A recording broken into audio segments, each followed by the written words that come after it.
नमस्कार, मी श्रीकांत उमरीकर. आपण पाहतात अॅनालायझर. लाईक करा, शेअर करा, सबस्क्राईब करा. अॅनालायझरचं ॲप डाउनलोड करा. हा अतिशय वेगळा असा व्हिडिओ आहे.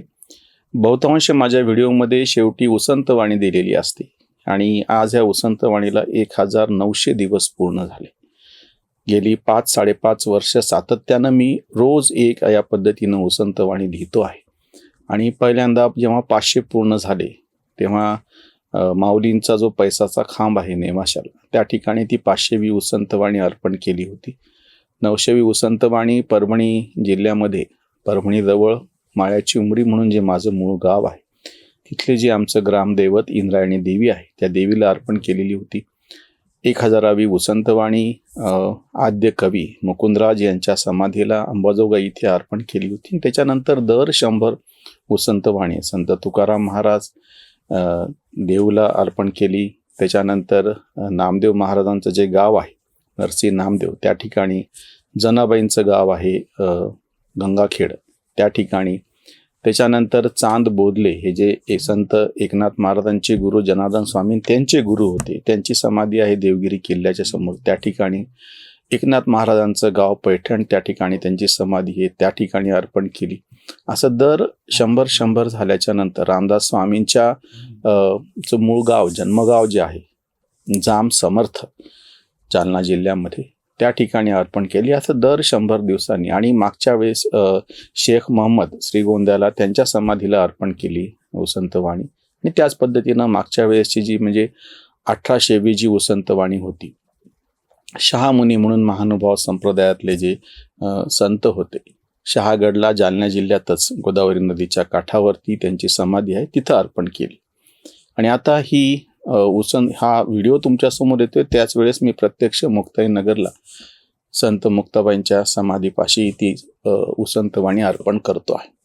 बऱ्याच जणांना असं प्रश्न पडतो की हा साहित्यिक असलेला माणूस, कलाकार असलेला माणूस सांस्कृतिक कार्यक्रमात सक्रिय असतो आणि हा राजकीय कसं काय लिहित राहतो. आणि इथे तर शेतकरी संघटनेचा बिल्ला आहे.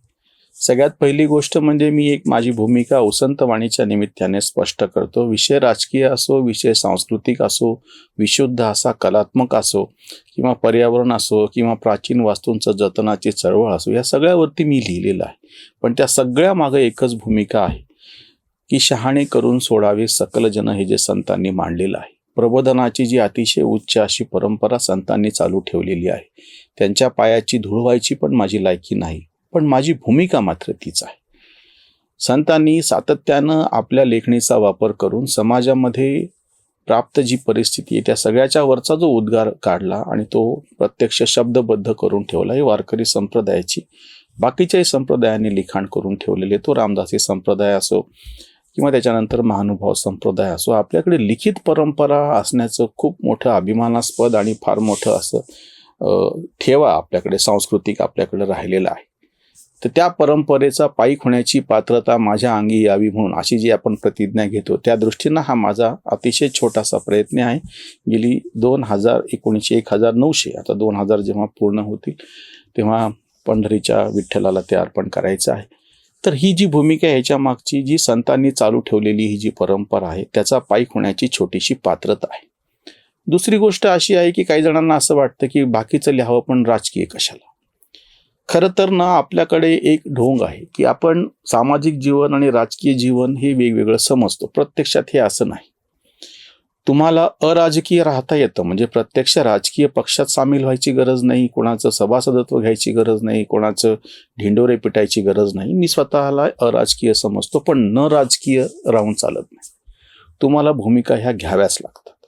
जर तुम्ही एक समाज म्हणून जगणार असाल, तुम्ही थोरोसारखं वॉल्डन काठी विचारविहार, त्याचं सुंदर पुस्तक मराठीमध्ये दुर्गाबाईंनी तेव्हा आणले ना, आता द्रष्टा नावाचं एक फार सुंदर पुस्तक वीणा गवाणकरांनी केले, की ज्याला समाजापासून तुटून थोडंसं वेगळं राहायचं, त्याला हे सगळं चालू शकतं, सविनय, कायदेभंग वगैरे. पण तेवढं केल्याच्या नंतर तो परत समाजात परतलेला, हे लक्षात घ्या.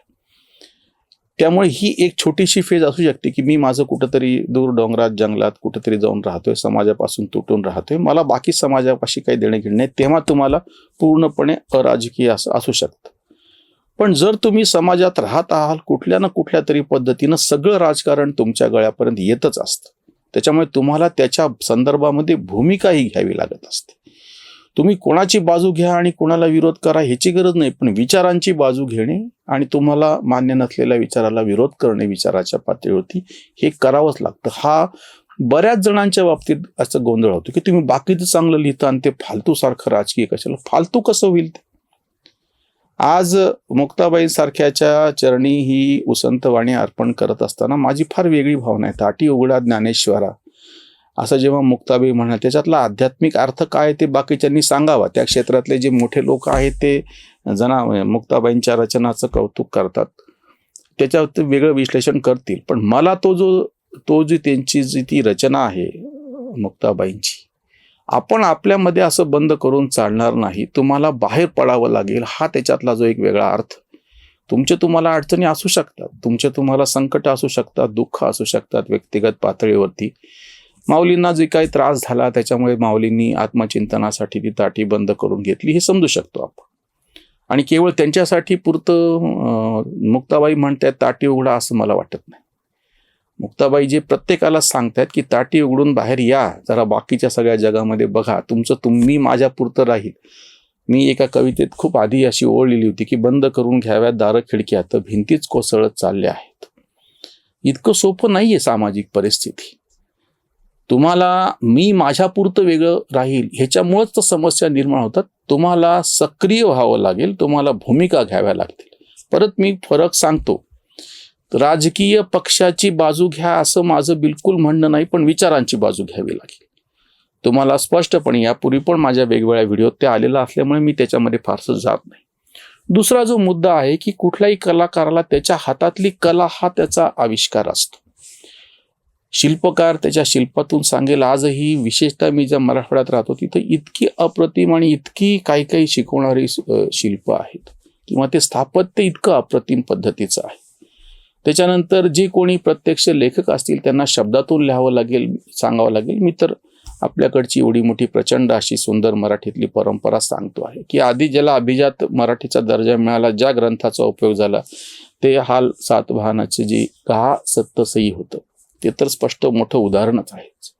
संगीतकाराला संगीतकाराच्या, गायकाला गायकाच्या माध्यमातून, चित्रकाराला चित्राच्या माध्यमातून 2100-2200 वर्षापूर्वीची त्या पितळखोरा लेणीतली चित्र पाहिल्याच्या नंतर अंगावरती काटा येतो की तेव्हा त्यांनी काय पद्धतीनं सगळं मांडून ठेवलेलं. ती काय फक्त धार्मिक आणि की फक्त व्यावसायिक जाणाऱ्या व्यापाऱ्यांनी पैसे दिले म्हणून केलेली चित्रकारिता नाही. अजून काय तो पलीकडचा जो कलाविष्कार आहे, जे सौंदर्य ज्या पद्धतीने, जुने कितीतरी मंदिरं अशी आहेत की ज्याच्यामध्ये मुक्तपणे काही रचना केलेल्या असतात, ज्या आध्यात्मिक नसतात, देवी देवतेच्या नसतात, काही नसतात, पण जे सौंदर्य ते कुठून आलं हे कसं कोणाला वाटलं? दाण्याच्या जोडीने जिण्याचा रगडा आणि गाण्याच्या ओढीने तुला ओढीते दगडा जात्यावरची ओवी. काय अप्रतिम असा आविष्कार येतो. 700 वर्षापासूनच्या ओव्या आपल्याकडे उपलब्ध आहेत. अख्खच्या अख्खं रामायण त्या ओवींमधून समोर आलेले. काय प्रेरणा होती? त्या तर बायकांचे नाव पण नाहीत माया मावल्या, ज्या कोणी ह्या ओव्या रचलेल्या असतील, मौखिक परंपरेतून चालत आल्या असतील. त्याच्यामुळे दुसरी जी माझी भूमिका आहे विशुद्ध अशी की ज्याच्या हातामध्ये जे शस्त्र आहे त्याचा त्यानं तो वापर केला पाहिजे. मुक्ताबाईंच्या चरणी ही जी उसंतवाणी अर्पण केली ती तुमच्या समोर ठेवतो. मुक्ताई ग माझी आलो तुझ्या पायी, शब्दांची पुण्याई घेऊन या. चांग देव योगी त्याला केले ज्ञानी, बालके अज्ञानी आम्ही तर. ज्ञानेशाची तुच उघडली ताटी, उंची तुझी मोठी आध्यात्मिक. निर्गुणाची शेज सगुणाची बाज, तुझा शब्द साज काय वर्ण. बहीण लहान झाली सतू आई, निर्गुण अंगाई गायली ग. माते घे जवळ आज्ञा लेकराला, तुझ्या पदराला तो पुसू तोंड. कांत म्हणे आई ठेव माती हात, तेजाळू दे वात शब्दांची, तेजाळू दे वात शब्दांची. मुक्ताई, तिला मी माऊलीच म्हणतो की ती आदी माया आहे, आदिशक्ती आहे. अशा तिच्या ठाई प्रार्थना की तू सद्बुद्धी दे. ह्या सगळ्या समाजाचं कल्याण करण्याचं जे व्रत बाकीच्यांच्या सोबत संतांनी ज्या ताकदीनं घेतलं आणि त्यांनी ते शब्दातून मांडलं, मला हे जे वेगळेपण वाटतं ते महत्वाचं, आणि त्यांनी ते शब्दातून मांडलं. आपल्या हाती जी शस्त्र आहेत त्या शस्त्राचा वापर करून आपण जगाच्या कल्याणासाठी काम केलं पाहिजे. समजा लेखाच्या हाती शब्द असतील त्यांनी शब्द वापरले पाहिजेत. चित्रकाराच्या हाती कोणच्याला रंग असतील त्यानं तो वापरला पाहिजे. शिल्पकाराच्या हातामध्ये छिन्नी आणि हातोडा असेल त्यानं तो वापरला पाहिजे. समाजशास्त्रज्ञ, नेते, प्रत्येकानं त्याच्या त्याच्या हातामधलं जे शस्त्र आहे ते समाजाच्या कल्याणासाठी वापरलं पाहिजे, कृतिशील राहिलं पाहिजे. ताटी उघडा ज्ञानेश्वरा असं म्हणणारी मुक्ताबाई, तिचा तो संदेश मला त्या अर्थाने अतिशय भावून जातो आणि अतिशय महत्त्वाचा वाटतो.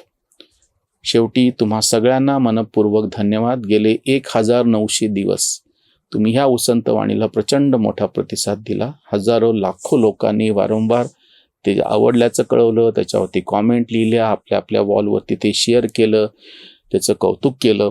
त्या पद्धतीने लिहायचा प्रयत्न आशिष बिवलकर आणि मिलिंद कुलकर्णी दोनोळीकर या दोघांनी माझ्या उसंतवाणीवरून प्रेरणा घेऊन त्या पद्धतीच्या रचना केल्या आणि त्या पद्धतीच्या रचना ते सातत्यानं सार्वजनिक याच्यामध्ये म्हणजे सोशल मीडियात, समाज माध्यमांमध्ये टाकतात.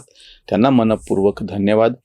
मिलिंदजी माझ्यापेक्षा मोठे आहेत आणि आशिष माझ्यापेक्षा लहान आहे, पण त्या दोघांनी ज्या पद्धतीने आपल्या लेखणीतून ह्या माझ्या लिखाणाला प्रतिसाद दिला त्यांना विशेष धन्यवाद.